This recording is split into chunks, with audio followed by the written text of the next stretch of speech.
Samambadhigvi paridastadashadai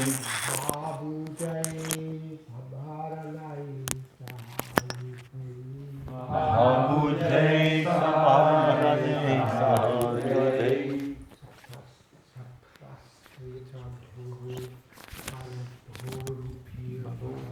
Satrastrita Bhukarabhurvir Bhado Sirovirudutta Kirita Kundare. Dites-moi, je peux. Je sais pas. Parce que là-dessus, le jaune, c'est tout. Ouais.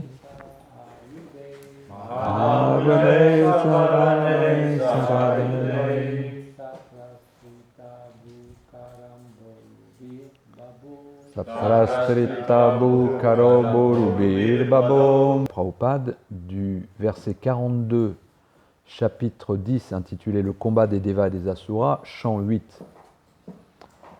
Le titre du chapitre nous permet un peu de comprendre un peu ce verset, qui nous dit « Tandis que les combats faisaient rage, les têtes des héros dont le casque et les pendants d'oreilles étaient éparpillés gisaient sur le champ de bataille, leurs yeux lançant encore des regards farouches et leurs dents se pressant encore de colère contre leurs lèvres. De même, des bras décorés d'ornements et serrant différentes armes, ainsi que des jambes et des cuisses, semblables à des trompes d'éléphants, jonchaient le sol. »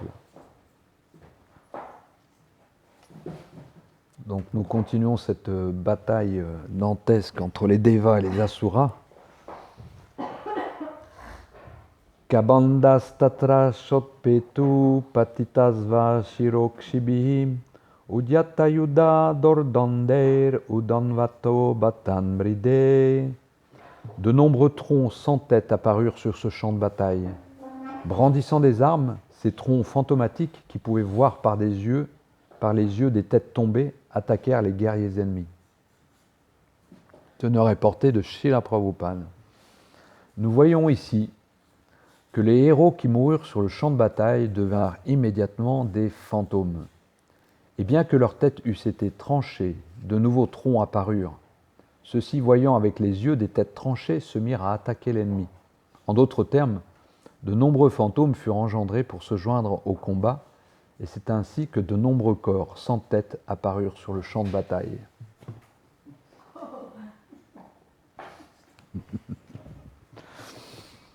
Grantaraj Srimad Bhagavatam Ki Jai. Donc le Srimad Bhagavatam, avant l'heure, avait déjà écrit les grands scénarios d'épopées fantastiques. Et c'était plus que fantastique parce que c'était vraiment réel, c'était pas de la science-fiction. À l'heure actuelle, on fait des gros scénarios, des gros films en pensant que c'est vraiment quelque chose de tiré par les cheveux. Ben non. Il n'y a rien, il expliquait, il n'y a rien qu'on peut imaginer qui n'existe réellement. Et là, on voit dans le Srimad Bhagavatam ces descriptions de batailles gigantesques qui se situent sur des différentes planètes à la fois, dans des univers complets, enfin, dans des dimensions complètement folles. On voit aussi que en ce moment, on fait des histoires avec des morts vivants. Là, on voit aussi des fantômes qui apparaissent, qui utilisent les yeux des têtes coupées pour regarder et se lancer dans la bataille. C'est des choses complètement folles. Et le combat, excusez-moi si peut-être je vais répéter des choses que vous avez entendues dans les jours derniers, mais le sujet là il est vaste, il prend tout le chapitre et puis le chapitre suivant encore. Et on va voir le développement de cette bataille. Ça va être quelque chose de très, très fou.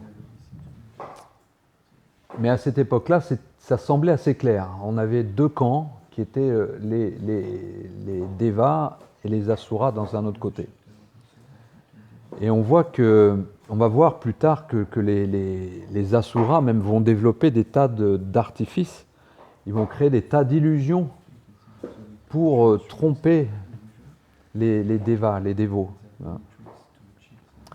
Et dans cette lutte sans cesse entre le côté divin et le côté démoniaque, hein, il y a toutes sortes de stratagèmes, de pouvoirs, d'aspects mystiques qui sont utilisés pour arriver à leur fin. Et la fin des Asuras, c'est toujours la même. Quand on voit dans la Bhagavad Gita, il y a tout un chapitre qui est consacré à la nature divine et la nature démoniaque. Et en fait, Krishna se concentre principalement sur la nature démoniaque, parce que la nature divine, il l'a décrit dans pas mal de chapitres avant. Et la nature démoniaque, elle est assez simple à comprendre en fait. Il suffit de comprendre quelle est leur finalité, quel est leur but. Leur but, c'est de contrôler les autres pour pouvoir les engager à leur service, pour servir, eux, leurs aspirations, qui sont matérielles, qui sont sensorielles. Un point, c'est tout. Ça ne va pas chercher plus loin. Par contre, après, ça s'appuie sur leurs qualités qui sont toujours les mêmes. L'arrogance, la colère, l'avidité. Hein. Il y a le deuxième chapitre du 16e, le deuxième verset du 16e chapitre de la Bhagavad Gita. Vous pourrez réviser en sortant. Ça nous dit vraiment, c'est très clair et très simple. Hein. Et c'est très intéressant d'ailleurs de vivre dans un monde où on a l'opportunité de contempler, de regarder la manifestation de toutes ces qualités démoniaques qui sont exprimées d'une façon vraiment merveilleuse. Et elles sont même, à l'heure actuelle, on vit des choses très intéressantes, c'est que on les voit utiliser les mêmes choses, les illusions et tout ça. On est dans un âge de Kali où c'est plus fait par des pouvoirs mystiques, c'est fait par le développement de capacités technologiques, informatiques et tout ça, et on voit que c'est poussé assez loin. C'est poussé assez loin, mais c'est juste pour servir aussi l'illusion. Toutes ces capacités, toutes ces techniques et ces développements ne sont pas faits là pour augmenter le bien-être des gens sur la planète, faire que tout le monde s'épanouisse, etc. Non, c'est fait pour rendre les gens encore plus confus, pour pouvoir les contrôler plus, voire les éliminer, on ne sait pas. Mais toujours dans le but de contrôler, avoir le pouvoir. Donc pour un dévot, il voit ce qui se passe, il comprend ce qui se passe. Et l'idée, c'est qu'un dévot, il ne doit pas se laisser affecter par ce qu'il passe. C'est là qu'il y a le défi qui nous est lancé. Est-ce qu'on se laisse affecter? Et est-ce qu'on prend le même refuge que les dévas? On voit dans différents moments dans la bataille, les dévas, ils ont pris refuge en Krishna. À la fin du chapitre, Krishna, il va apparaître, il va éliminer toutes les illusions créées par les Asuras. Donc nous, c'est intéressant de savoir ça. Ça veut dire que si c'est pas paisible, si l'illusion n'est pas enlevée, si les choses ne sont pas claires, c'est juste que c'est pas la fin. Ça ne veut pas dire que les Asuras ont gagné. Ça veut dire que c'est juste pas la fin. Donc il reste juste aux dévas ou aux dévots ou aux personnes qui recherchent plutôt les qualités divines, hein, et le bien-être des autres, protéger les autres, etc. S'ils n'ont pas ces désirs satisfaits, ça veut dire que juste c'est pas fini. Mais pour arriver à la fin, les dévas, c'est pas juste en se battant qu'on peut y arriver non plus. C'est principalement en prenant refuge dans Krishna. Parce que tout ça, ça nous dépasse. Et c'est vraiment ce qu'on comprend. Dernièrement, j'ai appris quelque chose, c'est que j'en ai pas pour beaucoup de temps dans cette vie encore. Et c'est une nouvelle qui peut être très dérangeante. On peut se dire, on peut être complètement perturbé par cette nouvelle. Et puis en fin de compte, en tant que dévot, on doit réagir et puis on peut penser, mais en fait c'est une opportunité. C'est comme Bhishmadev. Il savait, sur le champ de bataille, il avait pris toutes les flèches, il savait qu'il allait mourir, il savait dans combien de temps il allait mourir, il savait dans quoi s'absorber. Maharaj Parikshit, il savait qu'il allait mourir dans une semaine de temps, il savait dans quoi s'absorber. Donc c'est une bénédiction de savoir ce genre de choses, d'avoir ce genre de nouvelles. Donc dans quelques semaines, ça arrive. Et la bonne nouvelle, c'est que pour vous aussi, c'est dans quelques semaines. Mais dans notre illusion, on a tendance à penser, bah non, pas moi. Non, moi ça va pas m'arriver, j'ai encore le temps, donc je peux encore regarder l'illusion ou alors être dérangé par l'illusion qui arrive. Mais c'est pas vrai. On en est tous là. C'est dans quelques semaines que ça arrive. C'est dans quelques semaines qu'on doit avoir décidé de la fin du scénario. Tiens, le dévot, là, il est en train de dire qu'il faut qu'on peut décider de la fin du scénario. C'est nous qui allons créer notre vie.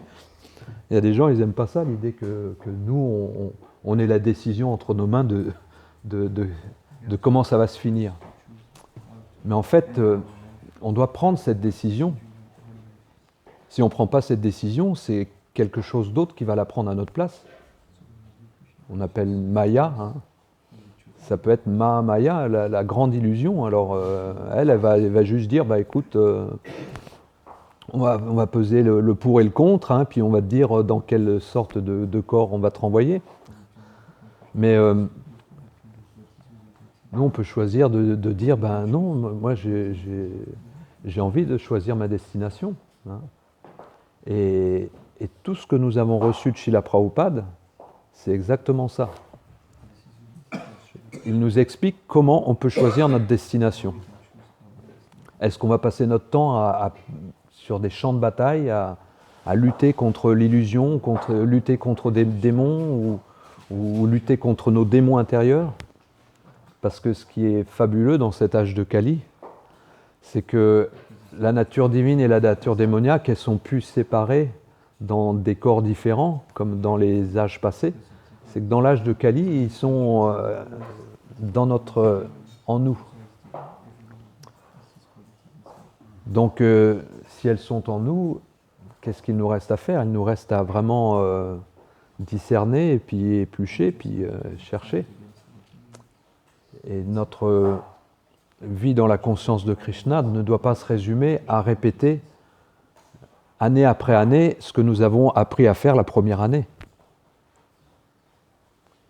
Si on ne fait que répéter, on ne va pas forcément progresser. Est-ce que c'est une manière de se préparer à cette échéance qui nous attend tous? Ben, pas forcément.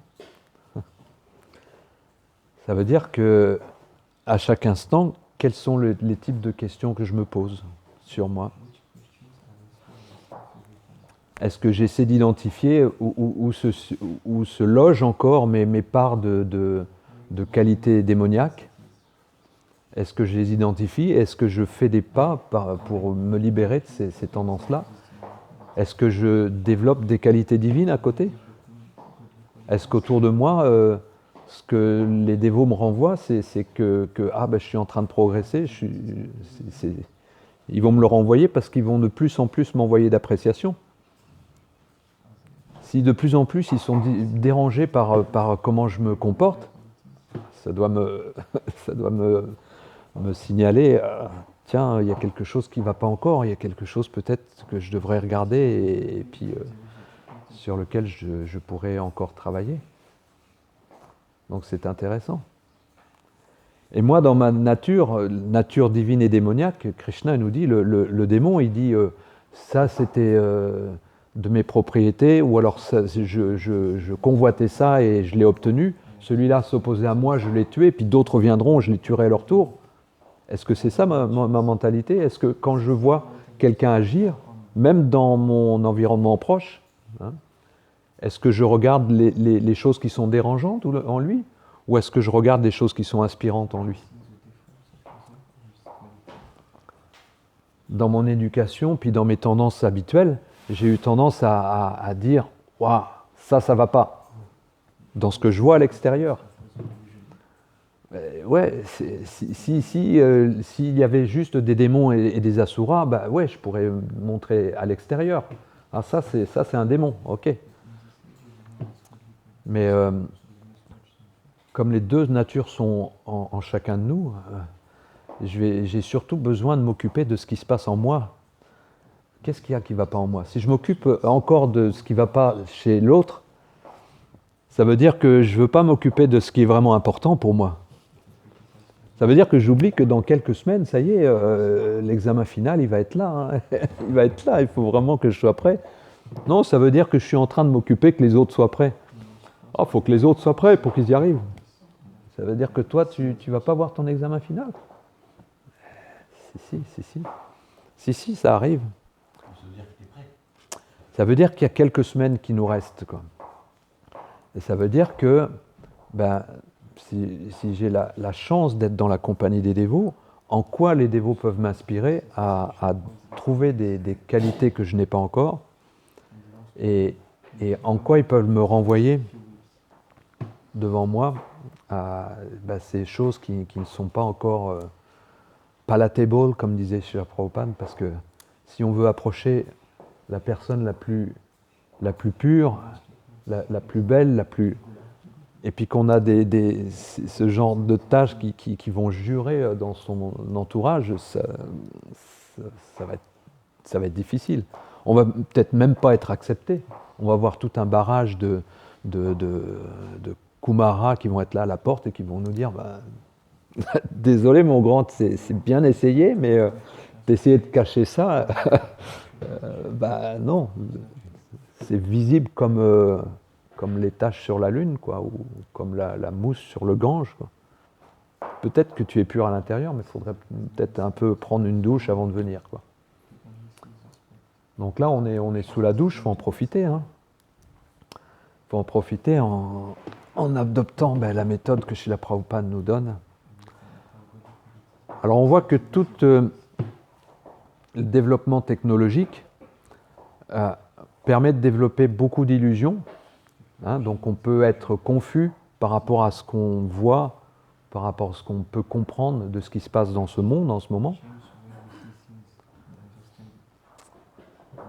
Et en même temps, cette technologie, on peut l'apprécier énormément parce que on a les grands Vaishnavas qui nous disent he reason ill, the one who thinks that the Vaishnavas die. Hein, on déraisonne quand on pense que le Vaishnav disparaît, alors qu'il vit dans le son. Et c'est fabuleux parce que ce matin, j'écoutais Srila Prabhupada. Il y a des gens, ils disent, dans leur illusion, Srila Prabhupada, il est parti, il n'est plus là. Et en fait, il est là non seulement pour moi, mais il est là pour chaque dévot. Il suffit qu'on appuie sur un bouton et on est avec Srila Prabhupada. Et Srila Prabhupada, il est en train de donner des classes en ce moment sur la planète entière. Il y a des tas de dévots qui appuient sur des boutons, qui lancent des classes. Et tu as Srila Prabhupada qui parle sur la planète entière, qui nous rappelle les choses essentielles. Ce matin, il était en train de me dire Ishvara Sarvabhutanam. Hein, Krishna, il est présent dans tous les corps. Pas seulement le corps des dévots, mais même les animaux, les plantes, il est partout. Hein. Et nous, on est là dans ce corps, Yantra Rudani Mayaya, hein, qui est comme une machine. C'est une machine, on est comme dans un véhicule, et on pense plus au véhicule qu'au conducteur du véhicule. On ne se préoccupe pas du conducteur. Alors on entretient, il faut que la voiture soit belle et tout ça, mais il faut qu'il y ait du carburant et tout ça, mais pour aller où? Et s'il y a une énergie qui est différente, Mamei Vancho Jiva Loke, Jiva Bhuta Sanatamna, hein, c'est cet être qui est dit Sanatan, éternel. Ça veut dire qu'on a peut-être une destination à choisir aussitôt, plutôt que se laisser brinque-baller par les énergies dans ce monde, hein, et se laisser illusionner par une illusion après l'autre. Ah, ça va être la solution des problèmes du monde présent. Ah, ça, c'est comme ça que il va falloir que ça se passe. On ne sait rien de tout ça. On ne sait pas ce qu'on ne sait pas. Et si on ne sait pas ce qu'on ne sait pas, alors comment on agit? Comment on agit bien? Comment on peut, nous, de notre propre chef, choisir c'est quoi la bonne activité ou pas. Et c'est là qu'on a la chance d'avoir des haut-parleurs qui résonnent plus fort que notre petite voix intérieure, qui essaierait de nous dire tellement de choses farfelues. Ces gros haut-parleurs, ils nous rappellent ce que c'est que la vérité absolue. Srila Prabhupada, il met un kirtan continu. Et vous savez, il y a une opportunité qui est incroyable en ce moment. On entend beaucoup dans ce monde des illusions parler d'opportunités, parce que c'est une des grandes illusions des asuras, c'est de faire croire aux gens qu'on a quelque chose pour vous faire une vie de rêve. C'est une opportunité incroyable, rejoignez cette opportunité. Et on vous fait un beau tableau d'une belle illusion, et puis la masse des gens, waouh, se rue dedans. On vous dit, tiens, tel système, ça va être la solution à tous nos problèmes. Ah, tel business, ça va être vraiment bien pour vous. Ou alors, vivre dans tel type de région, c'est vraiment l'idéal. Ou tel. On nous fait miroiter tellement de choses. Ben, l'opportunité, c'est qu'on peut tous devenir un haut-parleur de Srila Prabhupada. Ça veut dire qu'on peut répéter ce qu'on a entendu de notre mieux, peut-être avec nos réalisations, nos personnels, mais être surtout quelqu'un qui augmente le son de cette vibration spirituelle et qui va transmettre à d'autres personnes quelle est la réalité, la vérité. Et c'est extraordinaire cette opportunité. C'est même difficile des moments. Moi, j'ai rencontré une difficulté ce week-end parce que j'étais envoyé dans un groupe de gens, c'était vraiment spécial, c'était en Bretagne. C'était des gens qui suivent un maître spirituel de Advaitavad, un personnaliste, quoi. Et puis ils avaient trouvé l'idée intéressante pour eux de lui dire, bah, écoute, il y a un stage telle date avec un dévot de Krishna. Alors lui, il a dit, oh, ok, je change la date de mon billet, je viens, je serai là pour le stage. Donc il y avait même le maître spirituel avec ses disciples. Et moi, je donnais un cours de cuisine, je donnais Bhagavad Gita, cours de japa, cours de kirtan, cours de bhajan, la totale, quoi. Mais la première personne que je rencontre, c'était le maître spirituel qui me dit « Waouh, on vit une époque formidable. Avant, tout le monde se disputait sur les philosophies et tout ça. Et maintenant, tout le monde est d'accord. Tout le monde est bien. Les Vaishnavas sont bien. Toutes les philosophies sont bien. Et tout est un. C'est vraiment merveilleux, quoi. » Je dis, waouh, qu'est-ce que je fais? Comment je vais me débrouiller dans ce truc-là? Et puis, j'ai dit à Srila Prabhupada, écoute, je fais ce qu'il y a à faire, je donne juste ce que j'avais prévu de donner, puis j'avance, et puis c'est tout, quoi. Je parle de la Bhagavad Gita telle que je l'ai entendue, je ne la connais pas autrement, de toute façon. Donc, je n'allais pas dire les versets teintés d'une autre façon que ce que je connais, donc je dis les versets. Et puis, j'avais choisi des versets très spécifiques, qui étaient très clairs aussi. Donc, c'était très intéressant. Les personnes dans la salle commençaient à dire « Ah, c'est incroyable, je n'avais jamais compris la Bhagavad Gita avant. » Alors, je leur ai offert une Bhagavad Gita à chacun pour qu'ils arrivent à comprendre vraiment la Bhagavad Gita telle qu'elle est. Et puis ils disent « Mais c'est incroyable comment il a écrit, c'est clair, je comprends les choses. Ah, c'est intéressant. » Donc vraiment, notre opportunité, c'est être vraiment juste le haut-parleur de Srila Prabhupada, quoi, hein. N'hésitez pas à répéter ce que vous avez entendu. Ça va, comme disait Jésus à une époque, il disait l'eau, elle tombe, ça peut tomber sur l'eau, sur des personnes qui n'en ont pas besoin, hein, sur la mer, ça peut tomber sur des pierres où là, ça ne fera pas grand-chose, ou ça peut tomber sur la terre, et à ce moment-là, il peut germer des choses magnifiques, quoi. Donc, et parmi ces gens-là, il y en a qui ont acheté des chapelets avec leur sac. Et tenez-vous bien, le maître spirituel, il a acheté son chapelet avec un sac. Avant, il chantait des mantras sur ses doigts, comme ça, il dit « Ah, le chapelet, c'est bien, chanter à Krishna. » Ce maître spirituel, il venait du Kerala. Alors là-bas, vous savez, ils se disent Advaitavad, donc normalement, c'est assez impersonnaliste. mais en même temps, c'est un petit peu hindou. Alors, vous savez, hindou, il y a la tradition aussi, il y a les devas. On ne sait pas trop qui est qui, quelle est leur position les uns par rapport aux autres. Alors, j'ai eu des tas de questions par rapport à ça. Et quand je leur ai dit que le Bhagavatam, le commentaire naturel des Vedanta Sutras, qui est la conclusion de tous les Védas, écrit par Vyasadeva lui-même, il explique ça. Il nous dit tout, la position des différents avatars. Lisez le 3e chapitre du premier chant. Il nous explique Bouddha, pourquoi il est venu. Parce que le maître spirituel, il était un petit peu bouddhiste aussi. Ouais, c'est un peu un mélange. Mais alors, qui est Bouddha? Le Bhagavatam nous l'explique. Tout ça. Alors, les gens disent, mais c'est incroyable, en fait, tout se tient debout, alors c'est pas juste des histoires les unes après les autres et qui se tiennent pas ensemble. Ou ce maître-là, il venait du Kerala, donc la déité préférée dans le Kerala, c'est Krishna. Alors, il a été dans son temple avant de venir, puis il a pris une déité de Krishna, ils l'ont consacrée dans le temple et il l'a ramenée. C'est-à-dire que j'étais là-bas pour l'inauguration d'un nouveau centre avec Krishna au centre. J'ai dit, oui, je comprends pourquoi j'étais envoyé là. Alors, il y a un beau Krishna tout bleu, puis qui a la vue sur la mer. Enfin, c'est un endroit magnifique. Et puis, alors c'était très très rigolo. Et à la fin du séminaire, j'ai eu vraiment une grande récompense parce que ce maître spirituel, qui était sannyasi aussi. À un moment, j'ai décrit les varnashrams. Alors, j'ai décrit les ashrams, le sannyas, en disant que c'était pas quelque chose de très recommandé dans l'âge de Kali. Et lui, il me dit, j'ai reçu l'initiation sannyas. Il est habillé en civil. Et puis, il m'a expliqué, pour eux, le sannyas, c'était le renoncement à... Comment il m'a dit ça, un terme?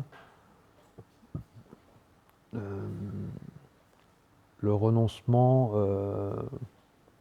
c'était une notion que je n'avais jamais entendue encore. Très, très pratique, quoi. Beaucoup plus facile à ce niveau. Il disait, le sannyas, en fait, c'est je renonce à chaque fois que quelque chose se présente à moi, je réfléchis à l'intérieur, comment je peux renoncer à ça, quoi. Comment je peux... Donc c'est le renoncement adapté ou quelque chose comme ça. Enfin, et à la fin, modulable, non.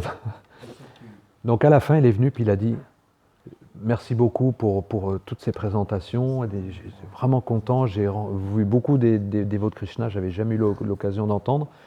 Et bravo vraiment pour ce que Srila Prabhupada il a fait de vraiment établir ça dans le monde entier et le répandre et puis de permettre que vraiment plus en plus de gens deviennent des dévots, quoi.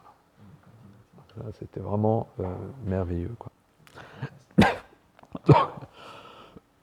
Donc, devenons des haut-parleurs de Srila Prabhupada. Donc, en même temps, je dis bonjour à tous les amis qui écoutent grâce à la technologie. On écoute sur Internet maintenant des lectures du Srimad Bhagavatam. J'ai écouté une lecture de Nitai Sasi Sutta il y a quelques jours. Je ne sais pas si vous étiez là, mais ouais, j'étais là aussi. et donc, c'est bon, partout, on n'a plus d'excuses maintenant de ne pas être connecté au programme spirituel du matin. Chanter les tours, ça reste encore individuel. Mais assister à des lectures, on a vraiment des haut-parleurs qui sont répandus partout. C'est vraiment génial. Donc, et puis si vous aimez la science-fiction, si vous aimez les choses qui vraiment dépassent l'entendement, eh ben, le Srimad Bhagavatam est ouvert à toutes les oreilles. Et on va voir encore beaucoup de choses arriver dans cette bataille. Et toute cette illusion, comment elle peut être répandue à un point où les devas peuvent vraiment penser que tout est perdu. Mais ça, c'est la grande leçon, c'est que non, jamais on ne peut croire que tout est perdu. La fin, elle finit toujours bien, quoi. Hollywood, ils ont l'impression d'avoir inventé les films qui finissent toujours bien. Non, c'est la réalité de la vie. Nous, on a tendance des fois tellement empêtré dans la réalité du quotidien qu'on pense ah, là, c'est terrible, ça finit mal, c'est horrible, ça se passe pas bien et tout ça. Si ça se passe pas bien, c'est juste que c'est pas la fin. C'est un bon mantra, ça. Si ça se passe pas bien, c'est que c'est pas la fin. Alors, comment je permets que la fin du scénario se présente? Ben là, les devas, ils nous le disent. Vous priez. Vous savez pas? Vous priez. Ah, vous me rassurez, là, je me suis dit, je ne suis pas au bon endroit. Ok. Et comment on prie Krishna? On chante Hare Krishna, Krishna Krishna, Hare Hare, Hare Ram, Ram, Hare Hare. Ou on peut le prier aussi beaucoup plus personnellement en faisant des prières très personnelles. Hier, on s'est rencontrés avec des dévots du Seigneur dans une maison, dans un petit village retranché, entouré de camps d'Asura qui nous envoient plein d'illusions. Et on était en train de jouer au jeu de loi spirituel. Au milieu, il y a le monde matériel, et puis il y a tout un chemin, comment retourner au monde spirituel. Vous n'avez pas vu ce jeu-là? Oh, vous devriez essayer, c'est magnifique. Et comme on était entre dévots, à chaque fois qu'on tombe sur une case, il y avait soit des offenses qu'il fallait nettoyer, soit des histoires de Srila Prabhupada qu'il fallait se rappeler, qui mettaient en valeur une qualité de Srila Prabhupada, mais on était vivants de rire, hein, Guiri. On était vivants de rire, quoi, à longueur de temps. Donc c'est ça, Machita Madgata Prana, Bodayantak Parashparam, Katayanta Shamam Nitya, Tushanticha Ramanticha.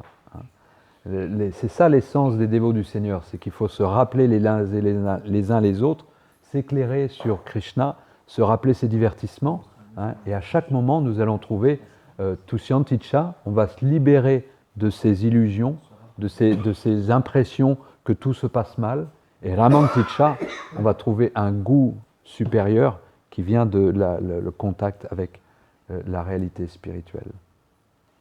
Je vous remercie beaucoup de me donner cette occasion de m'asseoir sur le siège de Vyasadeva, même si je suis loin d'être la personne la plus qualifiée pour ça. Et puis, si vous avez des questions ou des remarques à faire, à vous dire. En fait, dans ce divertissement, on voit comment la différence entre les dévots et les asuras. Quand les dévots perdent, ils s'en remettent à Krishna, ils prient Krishna. Quand les asuras perdent, ils donnent un coup de pied dans l'échiquier et c'est la bataille. C'est pas du tout la même qualité de manière de réagir à circonstances que présente Krishna. Que ce soit la défaite ou la victoire aussi. Même la victoire, les débats comprennent que c'est Krishna qui leur donne et ils n'exultent pas de joie, alors que les asuras, eux, ils exultent de joie et s'en attribuent de mérite. Les dévots, ils exultent de joie de voir que Krishna est là. Il gagne aussi, quoi. Je veux dire, ils vont chanter les gloires de Krishna à dormir. Non? Ils vont pas faire ça? Oui, mais sans s'en enorgueillir, quoi, par rapport aux asuras, quoi. Moi, j'ai remarqué que le fait même de savoir que je suis parmi vous et que je peux chanter Krishna, j'ai l'impression d'être victorieux et j'ai l'impression que ça me donne encore plus envie de chanter Krishna. Donc c'est pas facilement descriptible, mais c'est quand même exulté de joie. Enfin, bon, peut-être que je suis trop néophyte pour pouvoir parler de ça. Quelqu'un d'autre? Qu'est-ce que ça veut dire, exulter? Exulter, c'est. Ça veut dire quoi? Extatique. Ah, joie. Ouais. Il y a des questions, d'autres commentaires? Ben, moi, ce que j'aime bien dans ce que tu as dit à la fin, là, ça finit par un verset qui dit qu'on va avoir un goût supérieur qui va se manifester. Bon, je n'ai pas bien saisi tout le verset. Moi, il y a un verset qui